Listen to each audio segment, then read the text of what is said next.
मुल्क की कौमी राजधानी दिल्ली समेत कई शहरों के लोगों को हफ्ते को महंगाई का नया झटका लगा। हफ्ते से कई शहरों में सीएनजी की कीमतों में इजाफा हो गया है। इससे लोगों की जेबों पर मजीद बोझ पड़ेगा। तफसीलात के मुताबिक हफ्ते की सुबह 6 बजे से सीएनजी की कीमतों में इजाफा हुआ है। सीएनजी की कीमत में 1 रुपया फी किलो इजाफा किया गया है। ये इजाफा दिल्ली, एनसीआर समेत उत्तर प्रदेश, हरियाणा और राजस्थान के कई शहरों में सीएनजी की कीमतों को मुतासिर करने वाला है। बांग्लादेश की वज़ीर-ए-आज़म शेख हसीना हिंदुस्तान के 2 रोज़ा दौरे पर हैं। आज सुबह वज़ीर-ए-आज़म नरेंद्र मोदी ने राष्ट्रपति भवन के सहन में उनका इस्तकबाल किया। दोनों ने एक दूसरे के ममालिक के वज़रा और नुमाइंदों से मुलाकात की। शेख हसीना जुमा को ही हिंदुस्तान पहुंची थी। हिंदुस्तान आने के बाद उन्होंने हिंदुस्तान के वज़ीर ख़ारजा एस जयशंकर से मुलाकात की। बांग्लादेश की वज़ीर-ए-आज़म शेख हसीना पीएम मोदी और यूनियन काउंसिल ऑफ मिनिस्टर्स की हलबर्दारी के प्रोग्राम में शिरकत के लिए दिल्ली पहुंच गई हैं। इत्तलात के मुताबिक दोनों ममालिक के वज़ीर-ए-आज़म दिफा, कनेक्टिविटी और इंफ्रास्ट्रक्चर, बिजली और तवानाई और पानी की तकसीम जैसे कई उमूर पर बातचीत करने वाले हैं। इन सब के दरमियान तवील अरसे से ज़ेर अल्तवा तीस्ता पानी की तकसीम भी एक खास मसला होगा। हैदराबाद में कल रात पुलिस की जानिब से चोरों को पकड़ने के लिए हवाई फायरिंग की इत्तला मिली है। फौरी तौर पर मिली इत्तलात के मुताबिक कल रात सिकंदराबाद के चिलकलगुड़ा इलाके में सेलफोन रहजनों की टोली को पुलिस ने पकड़ने की कोशिश की, जिस पर वो फरार हो रहे थे। इस दौरान मालूम हुआ कि एक कांस्टेबल ने हवाई फायरिंग की। बादशाह 3 रहजनों को हिरासत में ले लिया गया। पुलिस का कहना है कि फायरिंग नहीं की गई। धक्कम पेल में इत्तेफाकी तौर पर मिस फायर हुआ। मजीद तहकीकात जारी है।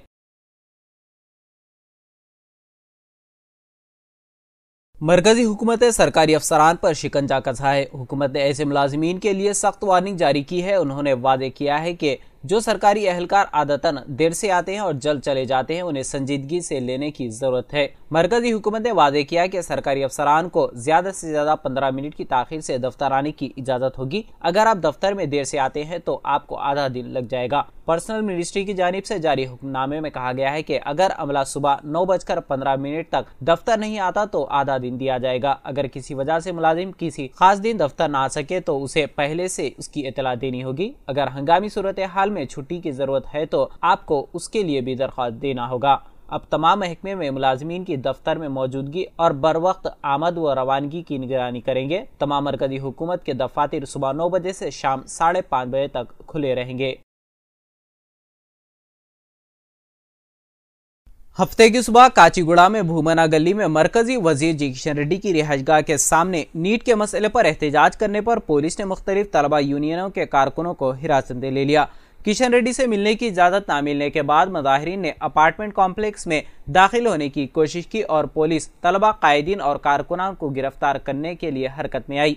ये एहतजाज नेशनल टेस्टिंग एजेंसी के जरिए मुनक़िदा नीट इम्तिहान में मुबैना बेज़ाब्तगियों के जारी मामले के खिलाफ था। गिरफ्तार कायदीन को नलाकुंडा पुलिस स्टेशन मुंतकिल कर दिया गया। मुजाहिरीन का ताल्लुक NSUI, SFI, AIYF, PDSU, PYC, DYFI, AIYF तंजीमों से था। आवाज दी वॉइस किसानों के माशी मसाइल को जहन में रखते हुए तेलंगाना में वज़ीर-ए-आला रेवंत रेड्डी की हुकूमत ने कर्ज माफी का ऐलान किया है। रेवंत रेड्डी ने कहा कि 2 लाख रुपए की कर्ज माफी जल्द ही अमल में लाई जाएगी। रियासती काबीना की मीटिंग के बाद प्रेस से बात करते हुए उन्होंने कहा कि जिन किसानों ने 2018 और 2023 के दरमियान 2 लाख रुपए तक का कर्ज लिया है, उनका मुकम्मल तौर पर माफ कर दिया जाएगा। वज़ीर-ए-आला रेवंत रेड्डी ने कहा कि काबीना ने 12 दिसंबर 2018 से 9 दिसंबर 2023 तक की मुद्दत के लिए रियासत के किसानों के जरिए दिए गए 2 लाख रुपयों के कर्ज को माफ करने का फैसला किया है। वज़ीर-ए-आला ने कहा कि कर्ज की माफी की तफसीलात बशमूल अहलियत की शराइत का ऐलान जल्द ही एक सरकारी हुक्म में किया जाएगा। आंध्र प्रदेश के गुंटूर जिले में वाईएसआर कांग्रेस पार्टी की जेर तामीर दफ्तर को अहदेदारों ने गैर कानूनी तामीर करार देते हुए मुनहदम कर दिया। जेर तामीर इमारत को हफ्ते की अलग सुबह बुलडोजर से जमींदोज कर दिया गया। वाईएसआरसीपी कायदीन टीडीपी पर इंतकामी सियासत में मुलविस होने का इल्जाम लगा रहे हैं। वाईसीपी कायदीन ने हुकूमत पर इल्जाम लगाया है कि वो हाईकोर्ट से रुजू करने के बावजूद पार्टी दफ्तर को गैर कानूनी तौर पर मिसमार कर रही है। वाईसीपी कायदीन ने दावा किया कि उन्होंने APCRDA के फैसले को चैलेंज करते हुए अदालत से रुजू किया है। अदालत की जानिब से मिसमारी रोकने का हुक्म देने के बावजूद CRDA हुक्काम ने हंगामा आराई करते हुए इमारत को मिसमार कर दिया। इंडिया में हिज़्ब इख्तिलाफ की जमात कांग्रेस के रहनुमा राहुल गांधी की बहन प्रियंका गांधी अब इंतखाबी सियासत में दाखिल हो गई है। वो केरला के पार्लिमानी हलके वायनाड से इंतखाब लड़ेंगी।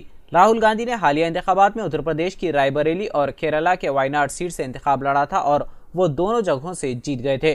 उन्होंने वायनाड की सीट खाली कर दी है। कांग्रेस ने ऐलान किया है कि राहुल गांधी के निशीज छोड़ने के बाद अब इस हलके से प्रियंका गांधी इंतखाब लड़ेंगी। प्रियंका गांधी ने इंतखाबी सियासत में कदम रखने पर रद्द-ए-अमल का इजहार करते हुए कहा कि मैं बिल्कुल नर्वस नहीं हूँ। मुझे खुशी है कि मैं वायनाड की नुमाइंदगी कर सकूंगी। मैं वायनाड के लोगों को राहुल की कमी नहीं महसूस होने दूंगी। 52 साल प्रियंका इंदिरा गांधी की पोती और राजीव गांधी और सोनिया गांधी की बेटी हैं। उन्होंने मुरादाबाद के एक मुतवस्सित बिजनेसमैन रॉबर्ट वाड्रा से शादी की है और उनके 2 बच्चे हैं।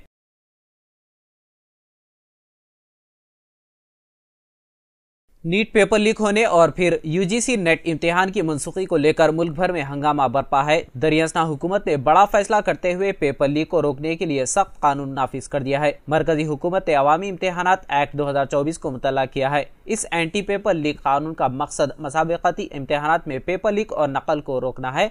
मरकजी हुकूमत ने इस साल फरवरी में मंजूर किए गए कानून को हफ्ता 22 जून से नाफिज कर दिया है। इस एक्ट के तहत मुजरिमों के लिए ज्यादा से ज्यादा 10 साल कैद और 1 करोड़ रुपए तक के जुर्माने आयद किए जाएंगे। पब्लिक एग्जामिनेशन एक्ट को एक ऐसे वक्त में लागू किया गया है जब मरकजी वजीर तालीम धर्मेंद्र प्रधान से पूछा गया है कि इसे कब नाफिज किया जाएगा। वजीर तालीम ने कहा था कि वजारत कवानीन बना रही है। पब्लिक एग्जामिनेशन एक्ट 2024 में 15 सरगर्मियों की निशानदेही की गई है। उनमें से किसी में मुलविस होने के नतीजे में जेल से लेकर पाबंदी तक की सजा हो सकती है।